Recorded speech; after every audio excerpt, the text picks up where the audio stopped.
ladrão, olha para ele e fala assim: olha, eu tenho um chamado na sua vida. Você, a partir de hoje, você vai ser o tesoureiro da igreja. Jesus pega um ladrão e bota para tomar conta de dinheiro. Jesus pega um outro homem violento, que era o apóstolo Pedro. Um dia, lá no Getsemane, os soldados romanos, quando o prenderam, Pedro imediatamente pega uma espada e ele foi para cortar a cabeça de Mauro, naquele momento. Só que ele desviou e a espada passou e pegou aí na sua orelha. Jesus foi lá, pegou a orelha e colocou a orelha no seu devido lugar. E um detalhe, sem levar um ponto. Aleluia. Ele é especialista em fazer cirurgia que a humanidade jamais vai conseguir fazer. Porque ele é médico por excelência. Aí você pega um homem como esse, Jesus vai lá, mete a tua espada na bainha dele. Eu não poderia dar uma ordem agora ao meu pai, ele mandaria aqui uma legião de anjos aqui, mas eu vim foi para isso mesmo. Soldados romanos pegam ele e levam ele para Pôncio Pilatos. Aí é que a gente vai entender uma coisa. Um dia Jesus perguntou: Pedro, tu me amas? Eu te amo, Senhor. Tá bom. Pedro andava com Jesus, comia com Jesus. Mas quando eles estavam sentados na Santa Ceia, Jesus disse: olha, está chegando a minha hora. E nessa noite todos vocês vão se escandalizar de mim. Pedro, naquele momento, ele olha e fala assim: todos menos eu. Eu jamais vou me escandalizar de ti, Senhor. E Jesus, ao olhar para Pedro,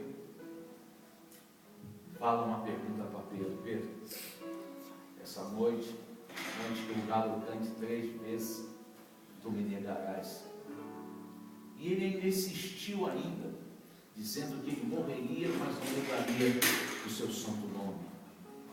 Até que então, assim que o pandeiro levaram Jesus para o interrogatório, para a mansão de Pôncio Pilatos, Pilatos, quando olhou para Jesus, não viu nenhum tipo de pecado para que pudesse condená-lo.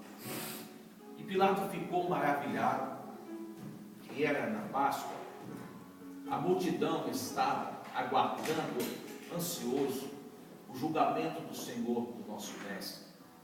E Pilatos faz uma pergunta: vocês querem que eu solte o vosso rei? Não, nosso rei, já temos um outro rei.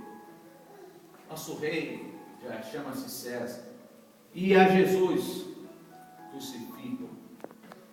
Na altura, havia um homicida, um ladrão muito conhecido na cidade, por nome de Barrabás. E a multidão começou a dizer: nós queremos é Barrabás. Alguém aqui já ouviu falar de assalto aqui em Portugal? Aqui em Portugal não tem ladrão, né? Ninguém nunca foi assaltado, né? E nem na favela lá no Rio de Janeiro. Não tem ladrão, né? Pelo contrário, onde você passa, tem sempre um ladrão. Sabe por quê? Porque a multidão disseram: nós queremos Barrabás. Então não reclame da vida hoje. Barrabás está por aí, tirando vida de inocentes, matando pessoas inocentes, roubando o seu salário que você leva 30 dias para poder possuir. Hoje nós estamos aqui porque a multidão lá atrás falou: nós queremos Barrabás. E Jesus: o que vocês querem que eu faça? Esse aí você pode crucificar. Pilatos, naquele momento, manda lavar, pega uma bandeja d'água, manda lavar, ele lava as suas mãos e dizia: eu sou inocente do sangue desse justo. Naquele momento ali, os soldados romanos pegam uma coroa de espinho e colocam na cabeça do Senhor Jesus. Cada um daqueles espinhos provoca uma febre imediata, pelo menos 40 graus. Um espinho daquele. Imagina, viaja um pouquinho agora comigo. Passar uma noite inteira em oração, clamando ao Senhor.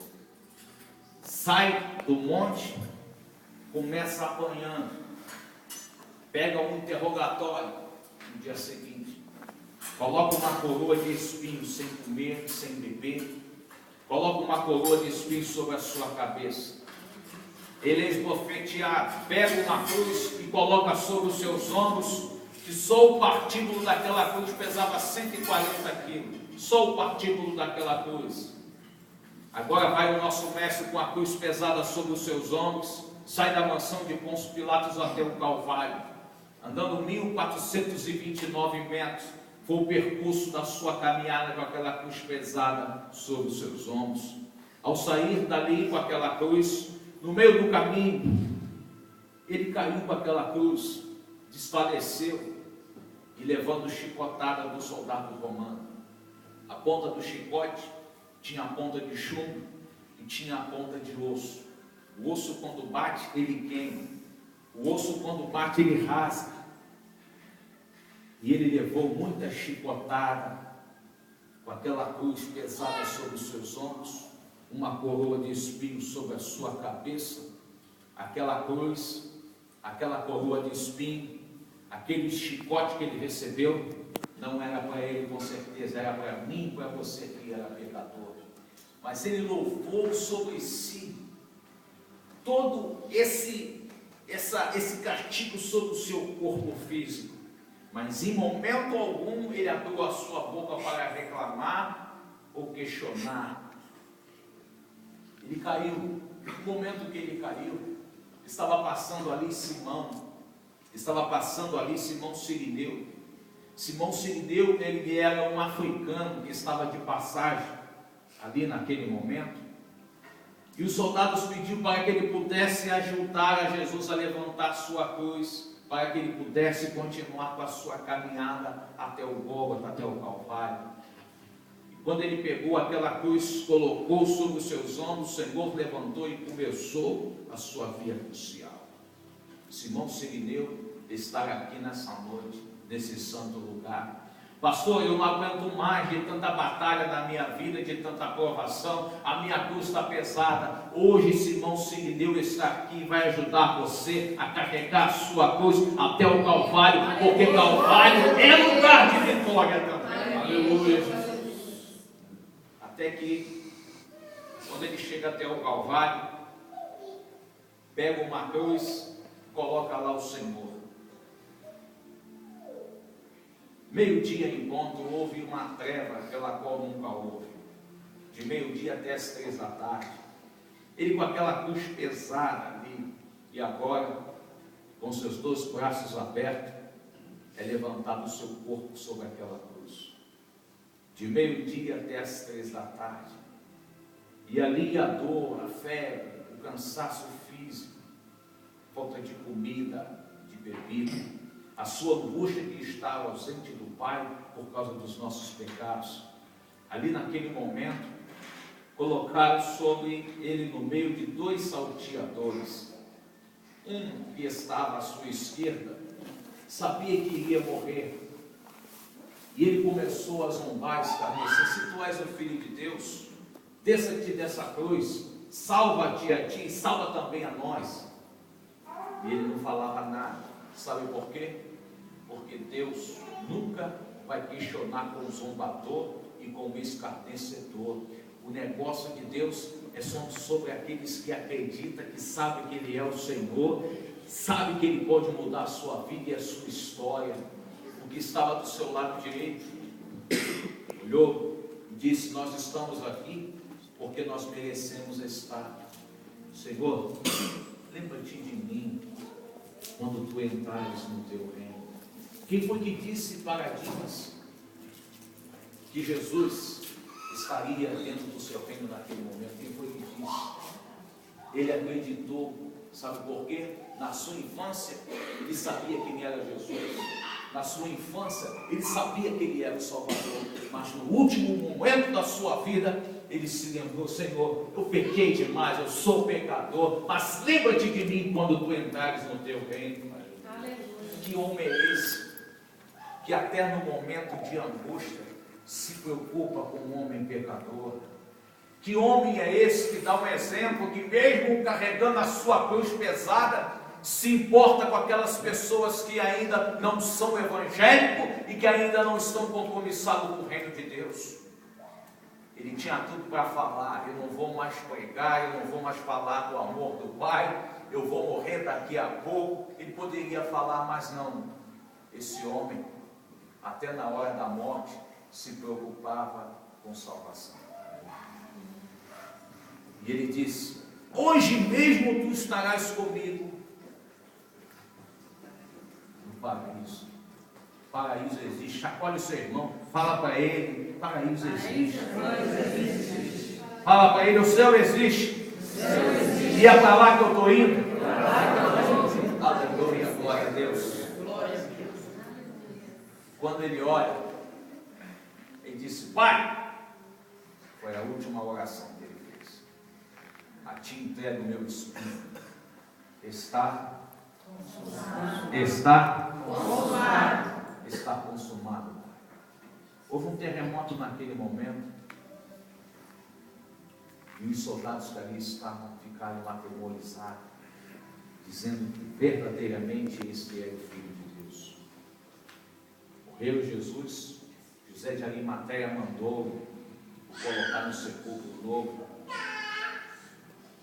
e colocaram ele dentro de um túmulo virgem, novo, e colocaram uma pedra bem pesada para não ser aberta. Se passou o primeiro dia, se passou o segundo dia, os discípulos estavam todos reunidos como nós estamos aqui nessa noite, falando dele, lembrando de quantos paralíticos ele levantou, morto ressuscitou, quantas pessoas que ele resgatou com a sua palavra, estavam lembrando, estavam fechados, tristes porque tinha acabado de perder o seu Senhor. Até que então, quando foi no terceiro dia, eu disse terceiro dia, estava lá Maria Madalena, foi até o túmulo fazer uma visita, e quando ela chegou lá, ela percebeu que a pedra já estava removida, e ela ainda preocupada, ela foi entrar dentro do túmulo. Quando chegou lá dentro daquele túmulo, ela viu que tinha um homem sentado na cabeceira daquele túmulo, e os seus olhos ainda estavam fechados, espirituais ainda, até o ponto de ela chegar e perguntar: onde foi que colocaram? Aquele homem olha para ela, chama ela pelo seu nome. Você sabia que Deus conhece você pelo seu nome?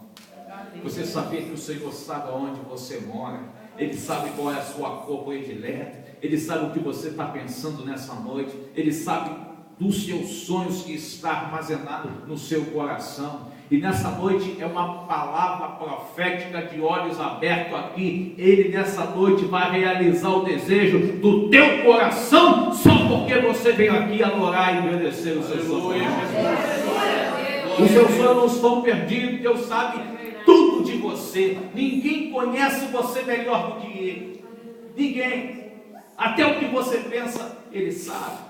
Até aquele sonho que você acha que é impossível, Ele sabe, Ele conhece. E nessa noite aqui, pastor, eu quero dizer que muitas pessoas vão ser atropeladas pela bênção do Senhor aqui. Muitas pessoas vão ser abençoadas por Ele aqui, porque ainda continua confiando no Senhor. Afinal, eu estou pregando aqui na igreja do Deus vivo. Igreja do Deus vivo. Sabe por que a bênção chega? É porque Ele está vivo. O nosso Deus corre, o nosso Deus anda, o nosso Deus pula, o nosso Deus, Ele olha, Ele conversa com você. O nosso Deus tem intimidade aqui com muitos irmãos aqui. Ele tem. Agora, morto não tem intimidade com ninguém.